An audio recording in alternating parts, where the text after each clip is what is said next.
My name is Alina Sergachev. Today is August 22nd, and I'm interviewing Arturo Porazzi, the production stage manager of the Come From Away musical on Broadway.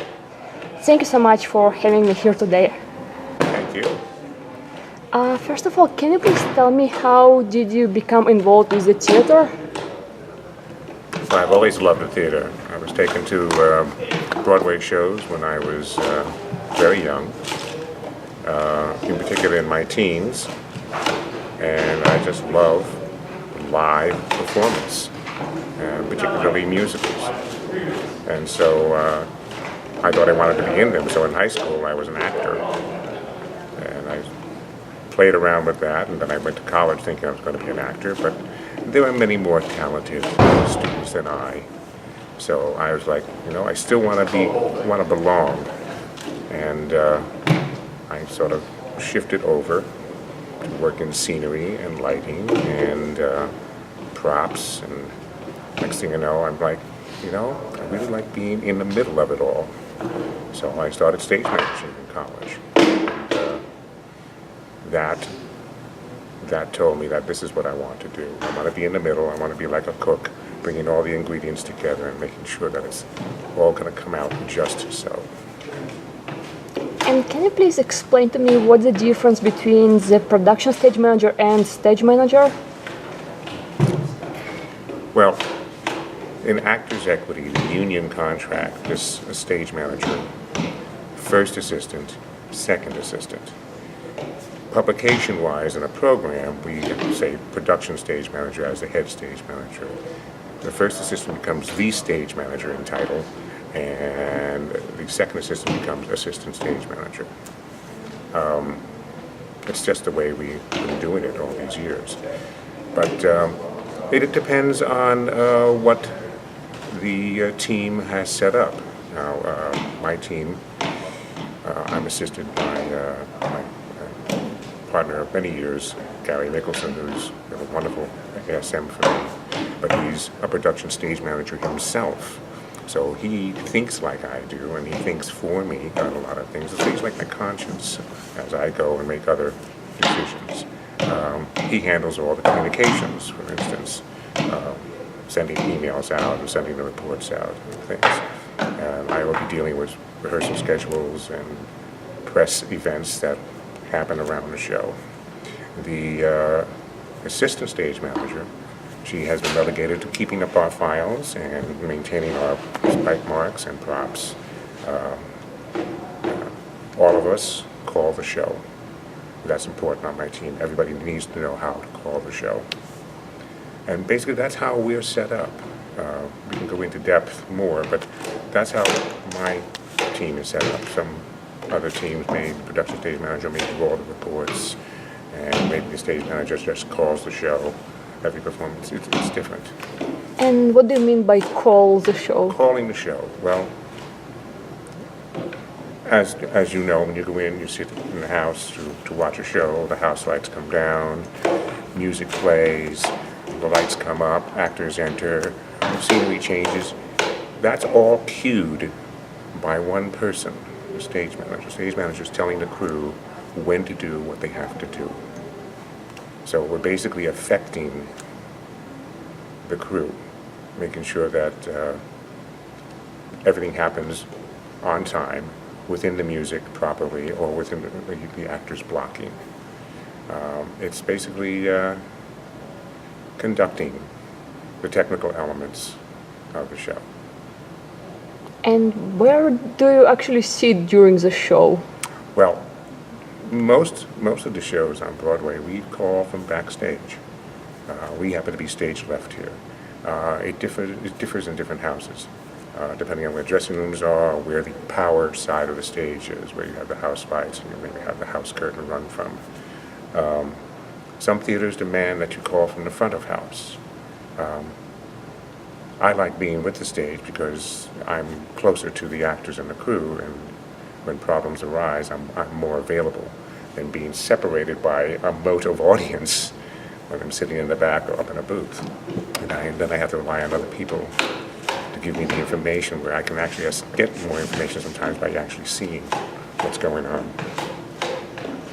So how long have you been in stage management? How long have I been doing this? Yeah. 45 years.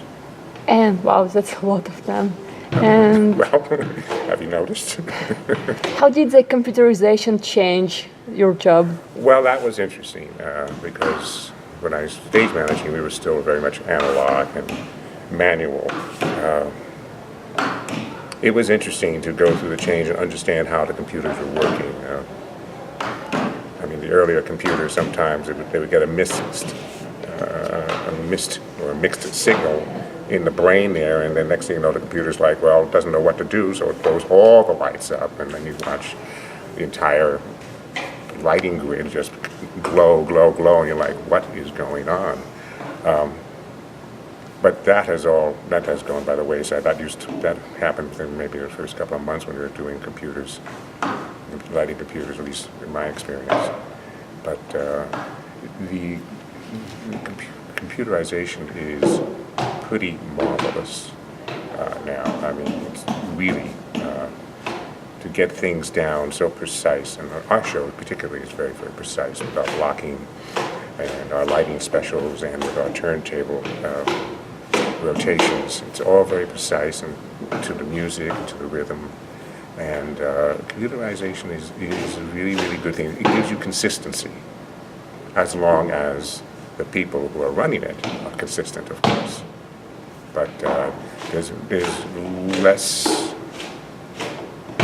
error, less human error, though there is human error at times. But it's pretty good, and that's the basis of a lot of shows. They rely on computers a great deal to get that consistency. It's all about product, and you want consistency in a good product. And can you please tell me about the stage management book? What kind of notes do you make during the rehearsal process? Well, during the rehearsal process, you are recording the blocking, the movements of the actors, where they enter, where they exit, what particular props are important to them in the scene. We're also making note of scenery changes, sound effects, if any. You're basically taking the written script and you are basically exploding it with all the technical elements that need to complement. And you have to write down all the physical things that are going to happen on the stage, so that, and the designers know, they've read the script as well. So you also want to marry what they have designed to what is being rehearsed in the rehearsal studio. If you're choreographing a dance number and we have cafe tables, for instance, and the choreographer is putting the dancers up on the cafe tables, you're like, whoa, we have to be careful here. That's a lot of weight. So we have to make sure that the designer, are you designing the cafe tables to hold the weight of one or two people? And that goes back and forth, to make sure that we have the right thing. Also, you don't want to tell a director, the actor just has to take 2 steps from this platform and they're on the stage, when it's not. You have to be able to read the plans and help the director or choreographer understand what the actual pieces of scenery are going to be, going to look like, what their physical attributes are, and how they affect the actors that are going to perform on it. Do you color code what characters say? I don't. I still call after what? This is where we just passed 600 performances. I still call from my pencil script that I teched the show in. I have a computerized version, but I still with a pencil, because there's something about the pages feel good to me. I can watch and I can turn and I know where I am. It's like a second hand to me, that book. I don't color code. I will do whatever I have to do to make it stand out for me. But usually I'm reading a handwritten script. My computer version of the script, I've highlighted the certain information that has to be said. But I don't particularly color code. And I have to be careful with color coding now. I think the color coding is good for, when they do scene by scene. So who's in what scene to go through so they can see it quickly. But you're also relegated to making sure that the place that you're Xeroxing has color, otherwise it comes out in a whole bunch of grays. And color gets expensive too. But it's a good tool, not for everything. Certain things it works for me. And do you always maintain the director's vision, or do you make creative changes over time? We maintain all the director's wishes, the designer's wishes, and we maintain it all. I mean, the designer's wish is basically the director's wish and the choreographer's wish, so we're always maintaining that. That is our job. Now we have help, okay? Right now there's a work call going on. I didn't have to tell my crew they needed to do that work. They know they need to do that work. This is called maintenance. And so you have help to maintain the show. There's people who are heads of their department and they follow through with the required maintenance on the show. We have a call like this like every 4 weeks, and they check out the trees, they check out the turntable, they check out certain props, and some things need sprucing up.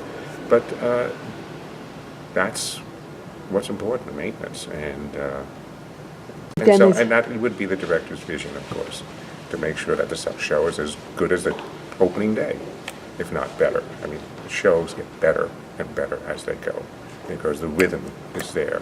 There's a momentum that is a sure thing. Like driving a car that you're so used to, get in, everything is. We run like that. We're a nice, smooth operation. Things do float. We could have a sub crew member operating the boards. We could have an understudy on who might be a little off. And so we take those notes and we pass them on to the next performer to say, hey, when you do this, you got to think of this and think of that, and you can't exit there because of such and such. That's how we maintain the performance, by watching and making sure it is consistent. Consistency is everything. And do you hold rehearsals for understudies? We have rehearsals for understudies. Our understudies are really, really special. I have to say, I'm very proud of our understudies. There are 12 roles in the show. We have 6 understudies. So you have to figure they're going to play at least 2. Each understudy is going to have at least 2 main characters. Okay?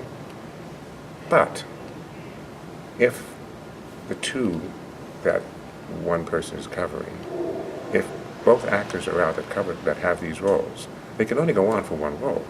That means one of the others has one of these roles as their secondary.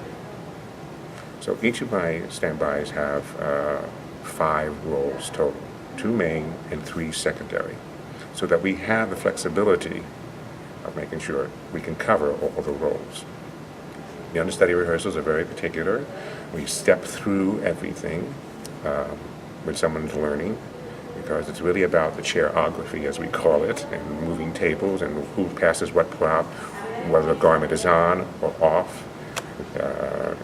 Defines what character you're doing, and it's also the music and the dance. Everything's just certain timing, just very clear and precise. And so we step through it, and it's difficult. I mean, when we have all the standbys on stage working, they're doing roles. I'm reading 2 roles. One of my assistants reading all the female roles, another assistant's reading another male role and cueing the turntable, because we have to use the turntable because that changes the orientation of the spike marks and where the chairs go. So it's complicated. It was a little hard in the beginning, but we've got it down to a system now where it runs really, really well. And of course, you want to have the entire cast there. You got 6 actors playing to 6 voices, other voices, and it's hard for them to imagine. Though we fill in on some blocking sometimes, we'll stand there so they have somebody to focus to. But we've done very well, and our standbys are really, really quite good. I think this past week alone, I think we've had standbys on 18 times. It was a heavy week, but they do a marvelous job. And particularly if they're playing one particular role for a couple of performances and suddenly they have to switch to another role, we're very proud. And can you please walk me through your typical day of work? What's your schedule like? Well, You know, it's just like today, or any, you know, we come in an hour before a half hour, just to put up the notice all around of who's in the show, because sometimes somebody may call out ill, who's on vacation. We'll have an understudy on. We have to just notify all departments who's going to be on, what's happening for that evening show or that matinee. Then we follow up on emails on many different things, of some press interviews happening for our different actors, or maybe it's a press event where we're going to appear someplace to sing a number. Other general business emails that I handled, maybe some communications reacting to the previous night's performance report. Just general stuff, and again, looking to the future on different rehearsals, understudy rehearsals, and who needs to do what. Where we have one standby who's still learning the last of her 5 roles, so we have to complete that. And sometimes it requires doing a dialect session, scheduling a dialect session with our dialect coach. So there's basically busy stuff to do. And of course, there's the nice stuff we have to do. For instance, we're signing flags, Newfoundland flags, and we have our festivities, as we call them, when we have birthdays and things like that. So we make sure all of that's happening. Pretty much that's it. And then if we are doing a rehearsal, we come in, again, about a half hour before we start. Crew sets up, we figure out who is playing what role, and we come to a meeting of the minds, or what roles I will read, what roles my assistants will read, and we start from the top and work through. Sometimes we run through, sometimes we have to stop and go and work through, because we have to move. We don't have 12 people to move the chairs. We only have 6, so we have to stop and do special setups so that they can have some sort of feeling of continuity with the transitions. And how late can an actor be before you put the understudy on?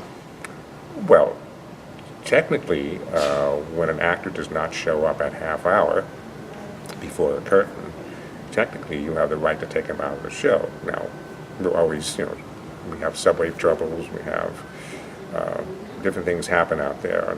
They're running late from the store, they're running late from dinner.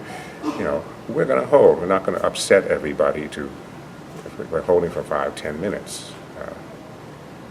But usually the pros, when they're ill, they're going to call out. They'll call me around and say, well, right now it's 10 after 10. We have a matinee today.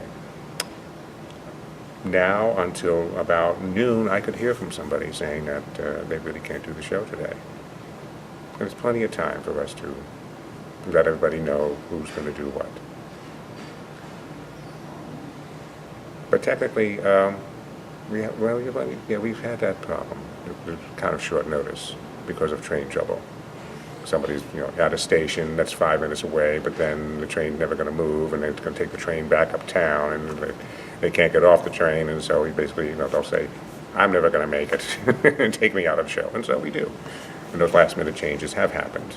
But we have a good system here. Everybody gets together and make it happen. And were you involved with the Come From Away musical before Broadway? Yes. I didn't do it in La Jolla. Another stage manager did it in La Jolla. But she had picked up a show in New York, a Broadway show, so she was not available to do Seattle. And I had worked with this director, Christopher Ashley, on several other shows. And so I got a call, and I ended up in Seattle. And then in Seattle, Washington, D.C., and we did our concert in La Jolla. We did a concert in Gander, and La Jolla for their gala. And we did Toronto, and now we're here. And how did it change over the time? It's not quite the same musical, right? No, the core of it is the same. The sentiment, the effect is the same. A lot of it was tweaking of the stories, the individual stories that had to be told, and tweaking the relationships of the characters. One character did not have a solo, and by the time we got to Broadway, she did. which made it so much more satisfying for that particular character. The changes are subtle, but good changes. And you lose some stuff, you lose some material. Gee, I really like that. But after a while, you don't miss it. You see how well the show is flowing, and that's what the creators are experts at doing, where to take away, what to put back, what's going to keep the storyline, and what is the most effective thing, particularly with the singing and the dancing. Do we need 2 choruses of this, or do we need to? How do we want to end this number? Do we want to go for applause? Do we not want to go for applause? So all of that happened over time as they discovered what they were doing on stage and how it was affecting the audience. And so there's that happy partnership with the audience, because they help.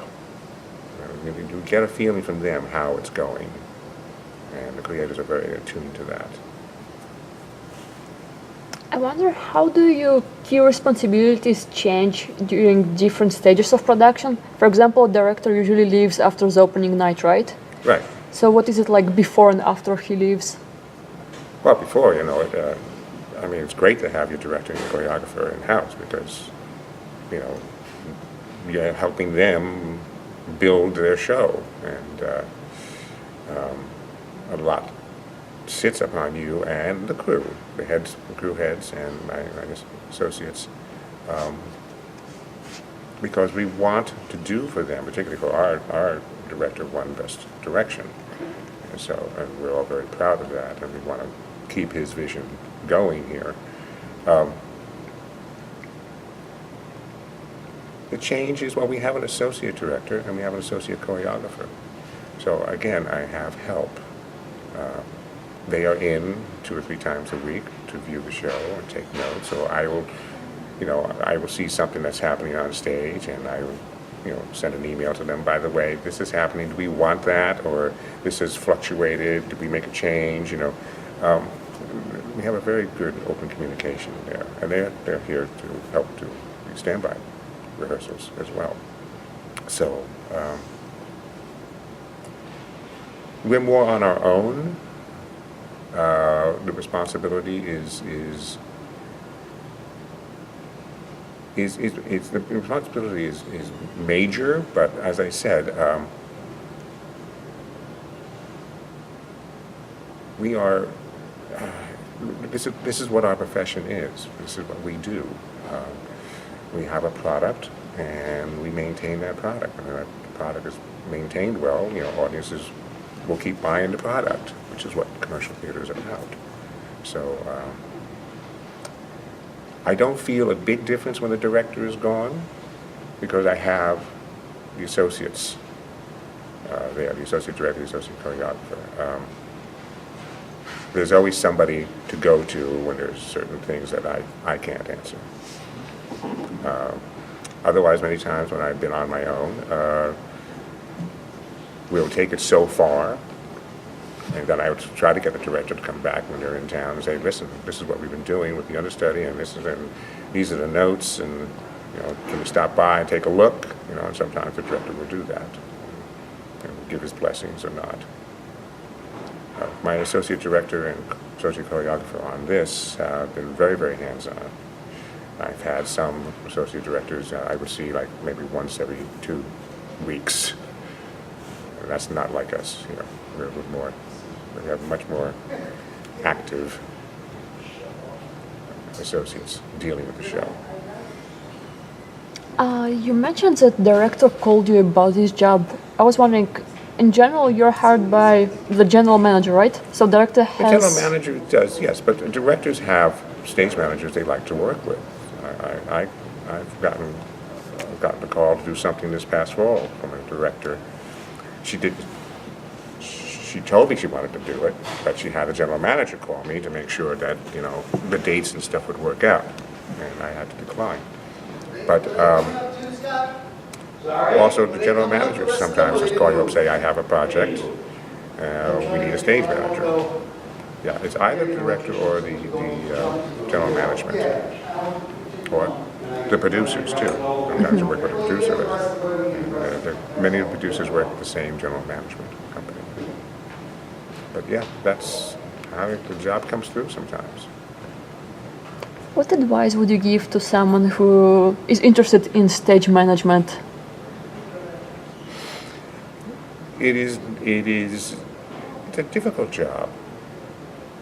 You have so many personalities to deal with, so many different disciplines to deal with, and you have to have knowledge of it all, but the most important thing is you have to make sure that the communication is consistent. It's clear, concise, consistent communication between all departments, and that's what you do. In your first production meeting, you sit there and you listen, and you might hear something and saying, well, that's not what I thought it would be. Then you ask a question, and then you find out, well, two people in the room had the same thought I did, and they're like, oh, we didn't think that, or I thought that, and thoughts get clarified. And that's one of the things you try to be, an objective communicator. Listen to what they have been planning and understand what you understand and make sure it all comes together.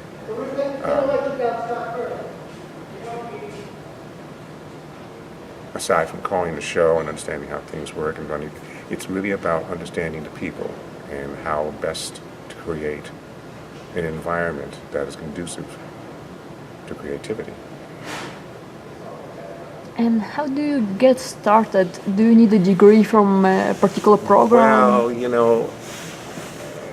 how do you get started? The age-old question. When I was in college, there were no stage management classes. You basically were assisting the director / faculty member with basically secretarial notes. The director would say, this is what we need, and this is what I want, please get me this, make it a top list. You did all that stuff, and you felt like a secretary. It wasn't until I was out of college that I had a better idea of what stage management was. And basically somebody saw my skills and took me under their wing, his wing. And we ended up doing like 7 or 8 Broadway shows together over the course of several years, because he basically was training me and I was basically learning like a sponge. And he would get a job and have me as first assistant. So we had a wonderful communication with each other, and I was able to think for him and always look out for him, able to make certain decisions in his name. And that was the way I was learning.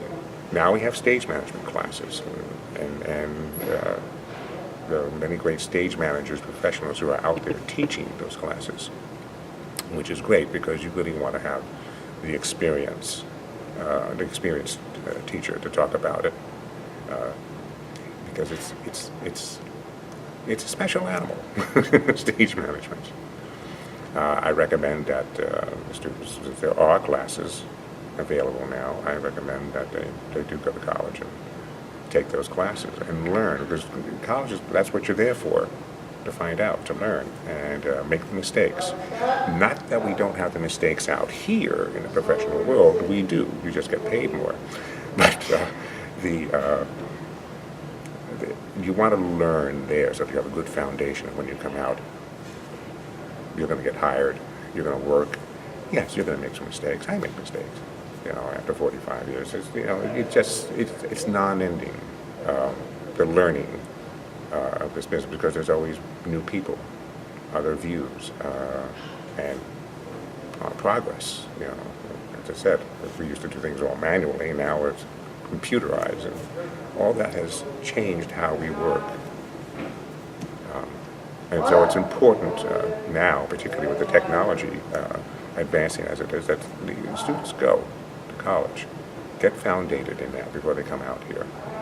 I've had several students say, I can't wait. I said, take your time. Broadway's not going anywhere. There'll always be live theater.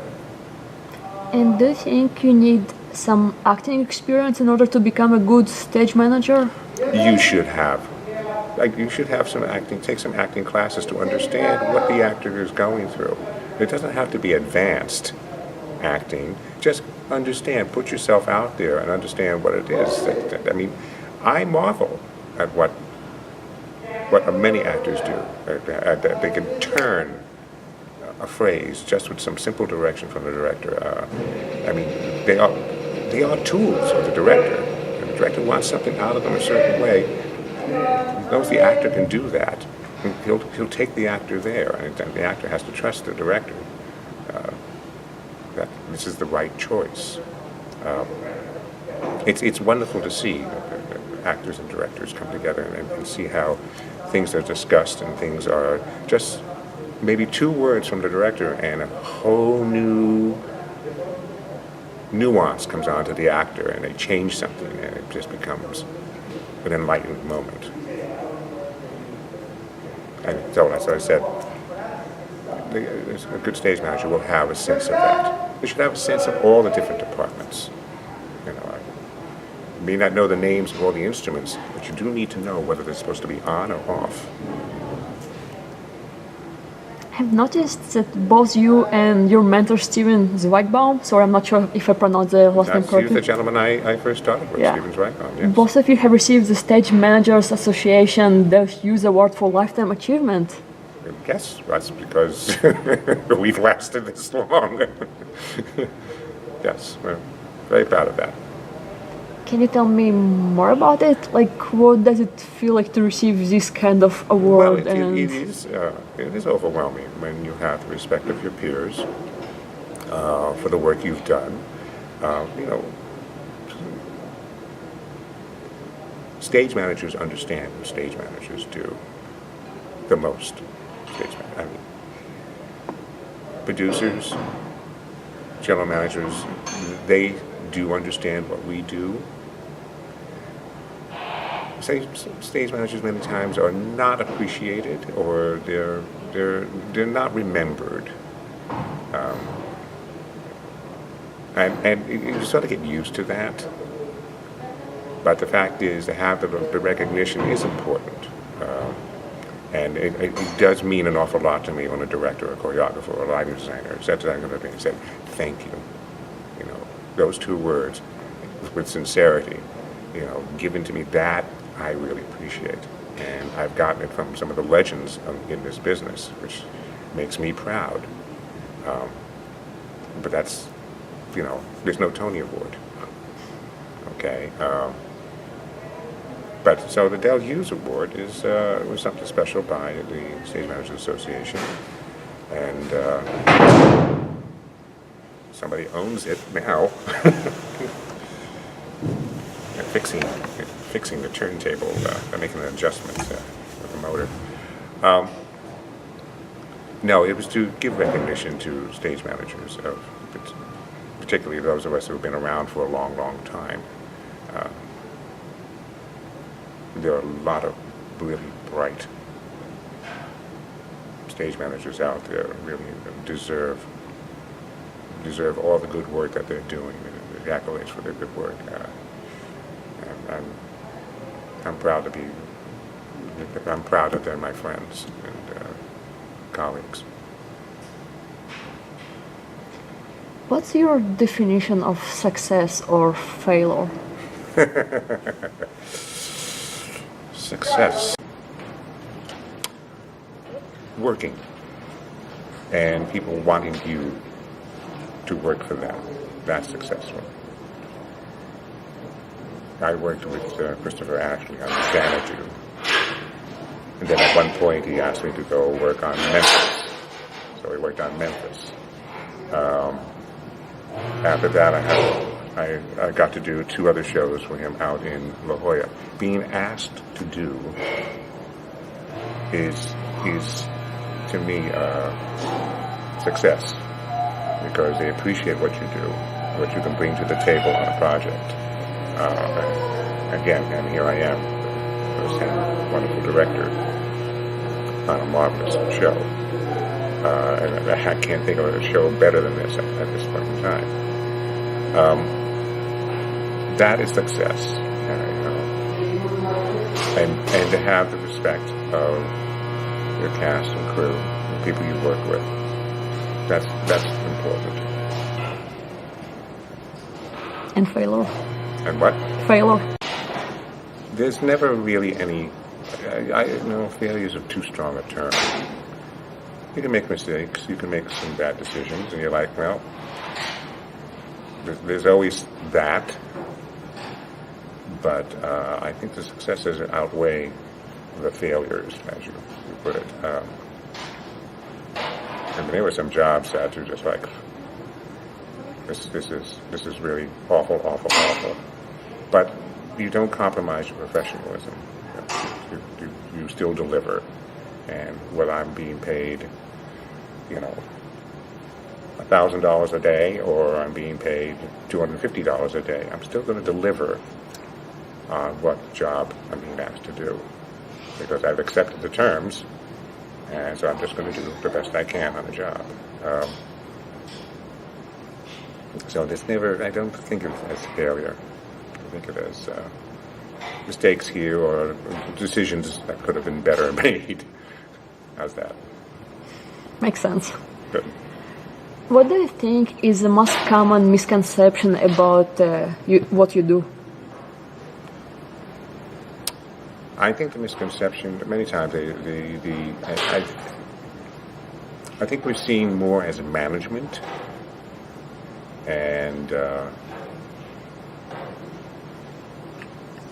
many times by the performers in particular. But we are members of Actors Equity Association, and we're in the middle, yes, but we're looking out for our producers. We're also looking out for our actors.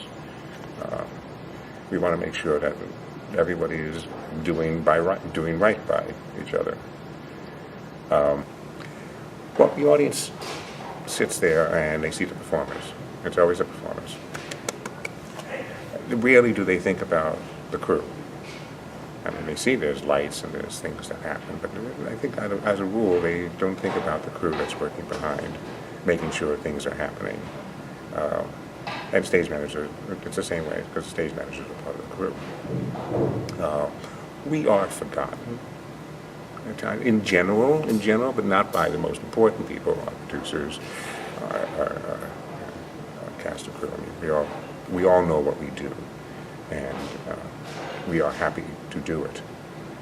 But I think the audiences sort of forget that things happen a certain way.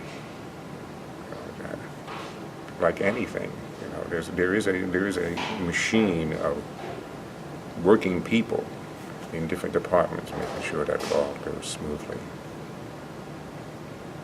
And how many people are you responsible for?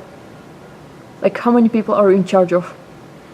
Well, we have about a dozen on the crew. That includes our heads, and we have working heads. We have about a dozen, 13. It's not very big. We have 8 musicians and 12 actors on stage and 6 actors off stage. It's kind of a small, tightly knit group, unlike Harry Potter down the way, which is looks like it's got a cast of 50 or 60. I don't know. It's a lot of people. We're all responsible to each other, but certain things decisions have to be made. When I have a problem to discuss something, I have to go to my heads of the department and say, let's talk about this. We work together. Everything usually goes through me about certain things that are going to happen, as it should, and I channel some of that stuff onto the heads here. So there's definitely a course to follow. But it's a nice place to work. Broadway. You mentioned that you are a member of the Actors Equity Association, right? How do you become a member? Like, what's the Basically, requirement? you become a member by landing the contract.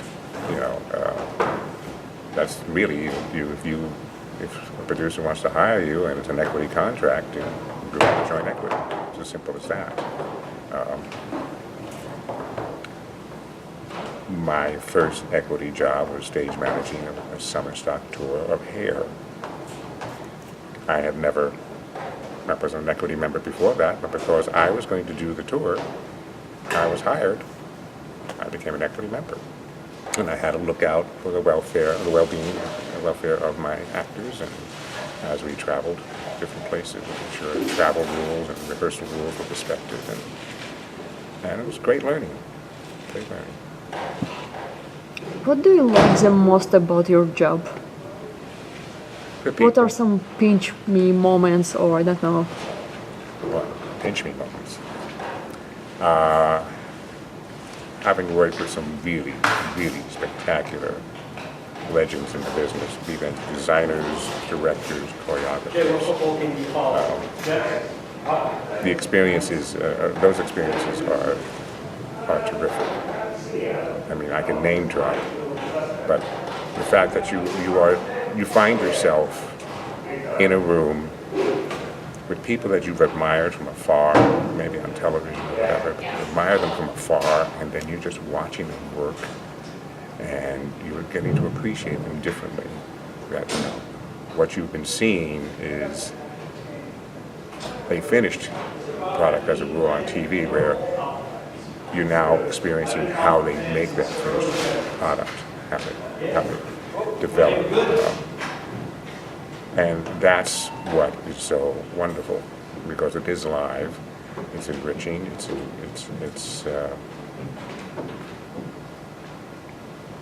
yeah, you have pinch me moments.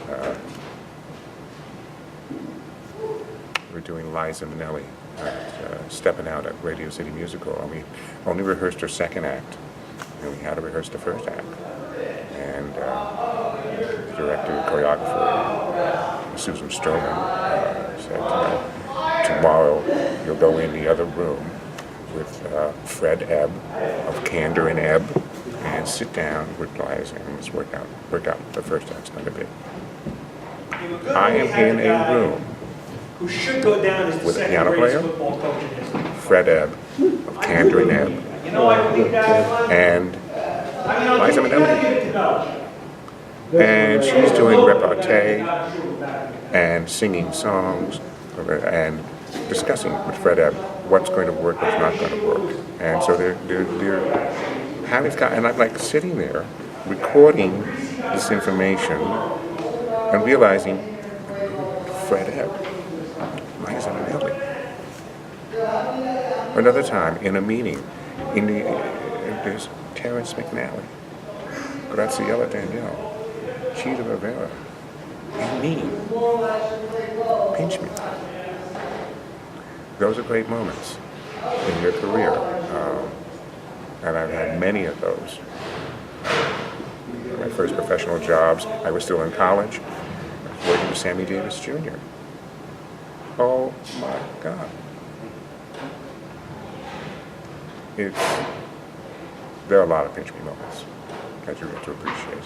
And those are the big names. You have some pinch me moments too when you're working with certain designers, and you get to appreciate what they do, and you deliver on what they want, and you know, they compliment you on that. So it was rude. But I can make it pause if you want. That was just a message. Okay. Yeah, those are a couple of the pinch me moments. I remember those particularly. And what was it like to go to Gander with Come From Away and see the reaction of the people who are portrayed in your musical? That was singular. Yeah, we all had a really, really great experience. You know, I'm in the back calling lighting cues and camera cues because we had big image projection screens so that the audience, if we're in a hockey rink, they can actually get a little closer look at people. So I'm calling camera cues, you know, wide shot, close shot, light cue here, light cue there. But to see the audience reaction, and it's hard to call cues at times because you're getting caught up in the emotion that they're experiencing. And one of my favorite things is during a curtain call, is to actually look at the audience. I don't get to see them. The cast does. So I have to peek through the curtain sometimes just to see it, just so I can see, oh, God, I love those faces. Love that joy. And Gander, I mean, we get into the chorus, I'm an Islander, cheers, everybody's up. You know, the one line, we honor what we lost, but we commemorate what we found. That line, we go into our finale, and the entire audience just cheered and get up and clapped all the way through our finale. It's just blown away with the emotion, with the joy of these lovely people. And every place we went, everyone was really, really lovely. We got to see some of the beautiful islands. Did you do screeching? Plus, we did screeching. When you're down to the Legion, we were all screeched in all at the same time. We had to eat something awful, and we had a. That wasn't a fresh cod, I can tell you that. I don't know what that was. It was, but we did the whole thing, and mummers came in and danced around us and all that. I have to say, the gentleman was terrific who led the screeching.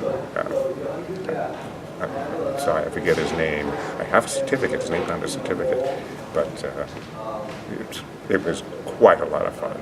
Quite a lot of fun. Do you think people react to this musical differently than to the rest of the musicals you worked on because it's based on true events?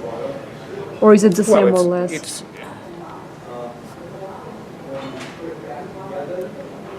This is a particularly special musical because, yes, it is based on true events, but it's also extremely well done with its storytelling. We basically break down the fourth wall, as it's called, and invite the audience. We're talking to the audience, and then we illustrate what we're talking about, and then we get back. So they're basically included. They're part of the cast. Because we're telling the story and they're going along with the story. I think that inclusion is what's so special about the show, which makes the audience really, really, they're not just sitting back watching, they're sitting back getting involved and thinking about, oh gee, are those two going to get together? Well, this guy's, there's something's going to happen with him. Oh my God, look at that person was something else, he was somebody else before, now he's, and then they really get caught up, and it becomes almost a game for them as well to enjoy storytelling. That's what's particular.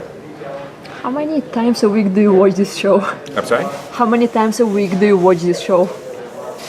Well, I'm always watching it when I'm calling it. I call, 3 performances a week at least, and I will. Sometimes you can't watch. You can watch it just for the sake of watching it, or you can watch it because you have an understudy on, and you want to because the understudies don't go on. They have to jump into the rhythm of the piece quickly, and you want to make sure that as they go, because they might be on again another performance, you want to make sure that they're hitting their marks because they have to, as I said, fit in seamlessly with the other performers. You watch, maybe I'll watch at least 2 during the week, just sometimes I only watch a certain part because I'm trying to look at something in particular, then go back to the office and then come back and watch another part. It all depends. But you're always watching when you're calling the show, you have to, but you have to plug into the performance. You can't, it's hard to sit and watch something 3 or 4 times in a row because you almost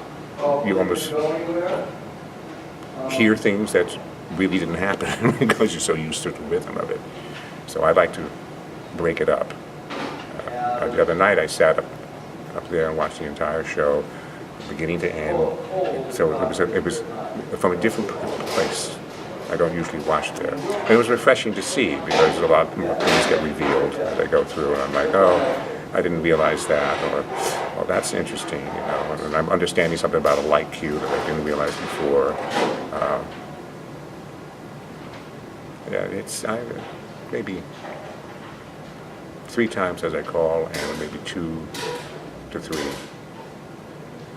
Maybe one of those performances is sporadic. And do you take notes? Oh yeah, always take notes. Take notes. Sometimes, because it's music to our ears, we sometimes, walk in like, oh, that was not, the timing was off on that. You hear it, and you make a little note, and later on you check with my associate who's calling the show at the time. I was like, did something happen here? I thought I caught something. Oh, yeah, prop wasn't there, or you went up on a line, or something like that. But yeah, you do take notes. Now, when the associate choreographer and associate director are here, you know, they're going to get a lot of notes. If I see something, I'll mention it to them. By the way, take a look at this, or I saw this. Did you that? Because you can have a lot of people taking notes, but you don't want a lot of people giving the notes. So you want to have just channel one person, and so we usually pass those on to the associate director and associate choreographer. And do David and Irene still change some things? No. The show is set, Okay. locked. They don't change anything. No. Once we're frozen, you don't change anything. We've made some adjustments here and there in certain things. We tweaked the script on a line or two that was going back and forth, but otherwise it's set. It's set. Now, I'm sure they're supposedly they're writing the screenplay for the movie, and some of the material that was taken out is being put back in there. So I'm sure they're working hard on that to get that same wonderful feeling of all the characters that they have created. Or they have embellished. What are the most challenging aspects of your job? Most challenging.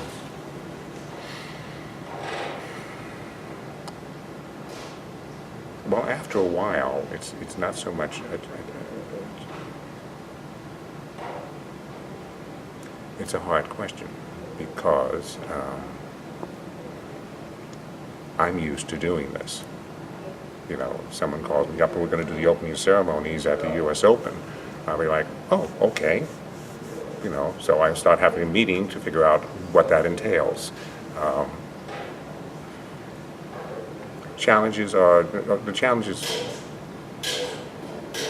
I enjoy is, I guess I'm changing the question. I think the best challenge always is putting the show up and on. You know, taking it from auditions to rehearsals, to technical rehearsals, to previews, into performance. That's the challenge, to have that the through line of making that all happen smoothly, seamlessly. And you have, as I say, you have help to do that. But that is the challenge, for that consistency. The consistency and making sure, as I said, making sure the environment is conducive to the work, for the people that have to do the work. That would be.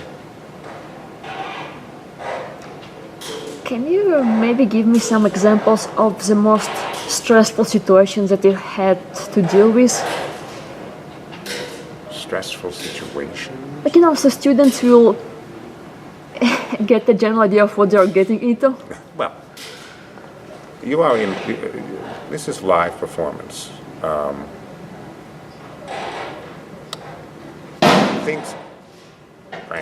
Things happen in live performance. Somebody can miss an entrance. Somebody can. Scenery could not move at a certain point. Anything can happen because it is live. You know, our lives. Every day we go out the door and everything we're experiencing during the day is live. And it can change. Same thing happens even with a rehearsed show. Something can go awry and you try to finesse that pothole of an action. That's very challenging because for instance, we have a point in the show here, the turntable doesn't turn. It's not going to turn. We're not going to stop the show. It's too important, the moment in the show itself, of the story, of what we're doing. The emotion is too high to actually stop for a technical thing like that. So when you make the decision, we'll just plow on if that's what we have to do. It's to understand what is important, what isn't important, and how to get through it gracefully as you with your show. Sometimes you have to stop the show because the problem is that big to fix, and you ask for forgiveness of the audience. Hey, and the audience is usually accepted very, very well. They see it, and only we do it the best. I feel Broadway does it the best. When they have a mistake, how to get out of the mistake. Broadway is special on everything it does, successfully, and when they have their flops. it's usually it is the hallmark of professionalism. And how do you ensure the safety of the actors? I remember in one of the interviews you mentioned that in Three Musketeers the dress of the actor got caught in the moving staircase or something. Oh yes. Well, anytime you have automation, you have stage managers, you have your assistants are watching. Even every turntable here. We don't have a fast turntable, but we watch it. We have to watch it. We have to watch the actors for their safety. We have a hatch that opens up on it. We have to make sure everybody is safe because you hit the button, these things go. Now there's safety in these mechanisms. When they feel certain resistance, it all shuts down. But automation is very particular. Many actors are afraid of automation, and so when you are doing a technical rehearsal, you need to basically show them this is what the scenery is going to do. And so imagine yourselves in the middle of that happening. And so they get an idea of, so they're not surprised. Safety is extremely, extremely important because some of the stuff they're doing, you really get hurt. You're not looking where you're going. The scenery can smack you, knock you down, and people have broken bones because of whatever the safety issue that was compromised at the time. So we're very particular about safety. Fortunately, we don't have a complicated automated show. Still, we have to watch out.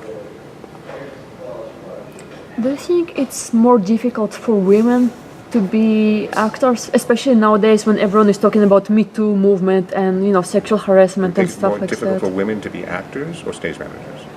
To work in theater in general. Well, I can't imagine theater without the women. Mostly because of all the Me Too stories in acting and the environment in the theater is a little more open, but there's still sometimes disrespect and misogyny in there. That's just, I haven't seen as much of it over the years. I mean, when I was very young, there was, female stagehands were not plenty. There's plenty of them now, but there weren't plenty back then. And the environment, was a little too much of a boys' club. I think it is, because of the Me Too movement, I would think that people are getting their act together better. The women are more aware, and the men are more aware of what they're doing or not doing. So I think it's an important movement and long overdue. So I think the women are going to do well. And particularly, I run into most of my students are female stage managers, and so that can be harder because there were very few female stage managers, production stage managers when I was starting out. Maybe just one or two, but now there are many more, and they're all very good, strong women. Can you elaborate on teaching? Like, where do you teach and what can students expect from your courses? Well, I always tell this. you know, where I teach at Wagner College on Staten Island, we only have one semester. I get the spring semester. I have a class of about 16, maybe 17 students. Some are interested in what we call the design tech. Some are performers, maybe a dancer. Some are into arts administration, and some are stage managers. It's a mixture. What I try to get them to focus on is not stage management, on management. That's the important part. Because if you understand management, it doesn't matter whether it's on a stage, or off stage, or in a Starbucks, or at Macy's. You understand there's a process of getting people to do what they need to do and helping them do it. And that you do that through the organization communication that you have to prepare for them so they can do what they have to do. So that's what I try to teach them. You know, there are examples always. I don't do a lot of stories. Some people, I'm not telling war stories. I'm just telling facts. This is the way you do certain things. And if you have other ideas, let's bring them to the table and talk about that. Because the only set way to do stage management is to be organized, communicate, anticipate. You know, those are the three main things that you do in management: organize, communicate, anticipate, and you help them try to apply this to different projects that you create in the class. How would you think of this? If I mentioned this, what's your response to that? I gave you the example before. Choreographer wants to put dancers on the tables. What do you have to think about? The director wants the staircase to be higher. And they say, well, what are the consequences if it's a higher staircase? And we pass that on to the designer. Consequences is we have no place to put it, or it's not going to fit, or it requires other work, other engineering. These are the things that you have to teach your students to think about, and that's hopefully what I'm able to do. And are there some key differences between doing corporate work and stage management? Corporate work? Oh, sure. Corporate work is the way I describe it is they hire mavericks in each department. Someone in lighting, someone on the set, if there's automation involved, graphics, teleprompter, audio, particularly audio, and a stage manager. And basically, we're all there to make something happen quickly. We get it in, we get it up, we get it on, we get it done, and we're out. But a lot of people are brought together for this one purpose, and it's very short. I mean, the project may be planning it for months and months and months, but it has to come together within 3 or 4 days on site in a ballroom, let's say down in Orlando. And in comes lighting, and in comes set, and lighting's going up, and audio's being set out. And then you show up, and you have a run of show of what's all going to happen. And then you have to help the crew understand what they're going to do. They have certain materials set for them, and then you say, well, you're going to need to do this video here, and we're going to need this audio to support this, and this person's not going to the presentation's going to be handled differently. And basically, we're meeting to put this whole thing, this puzzle, together quickly. And done right the first time. Hopefully no mistakes, or mistakes are minor. But the fact is, it runs smoothly, and we know how to do that. Yes, and that's a special talent by all those people who are involved, and there are many different stage managers who know how to do that. I like the versatility of it because it takes me out of here, which is all set, and puts me in a challenging moment, an exercise. And, it's okay. I can do this. I can do that. I can help this. I can make this happen. And then you do, and you're successful, and you're like, walk away feeling good. Then you come back and you're like, this feels good too. But yeah, the corporate work is special. And you work with a lot of really, really good people on that. They're fun. Alright, we are probably running out of time because it's 11 right now. Okay. Is there anything you would like to talk about? Something important that I should have No, it's really addressed? about what you wanted to talk about. I hope this is beneficial. It is. Are you happy? Very. Thank you so much If for you're having happy, today. I'm happy. Alright, Okay. this is the end of the interview.